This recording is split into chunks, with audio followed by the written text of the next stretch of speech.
আইনশৃঙ্খলা বাহিনীর পরিচয়ে রাজধানী সহ দেশের বিভিন্ন স্থানে ডাকাতির ঘটনায় জড়িত পেশাদার ডাকাত চক্রের মূল হোতা তৈয়ব ও তার 6 সহযোগীকে গ্রেফতার করেছে পুলিশ। তাদের কাছ থেকে উদ্ধার করা হয়েছে বিদেশি পিস্তল সহ ডাকাতি কাজে ব্যবহৃত গাড়ি ও নানা সরঞ্জাম। বিকেলে ডিএমপি মিডিয়া সেন্টারে সংবাদ সম্মেলনে পুলিশের অতিরিক্ত কমিশনার মোহাম্মদ ওসমান গনি জানান, গত কয়েক বছরে রাজধানী সহ দেশের বিভিন্ন জায়গায় আইনশৃঙ্খলা বাহিনীর পরিচয়ে ডাকাতি করে আসছিল চক্রটি।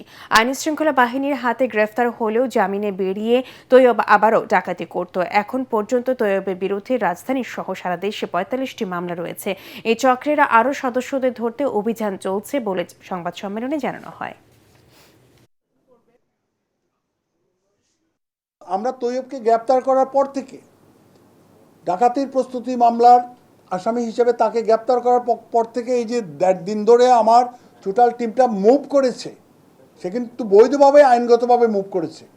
যখন জিডিতে ইন করেছে সকল আসামিকে নিয়ে, তখন থেকে ২৪ ঘন্টার মধ্যে আমরা আসামি কোর্টে অলরেডি প্রডিউস করে দিয়েছি, মামলা হয়ে গেছে।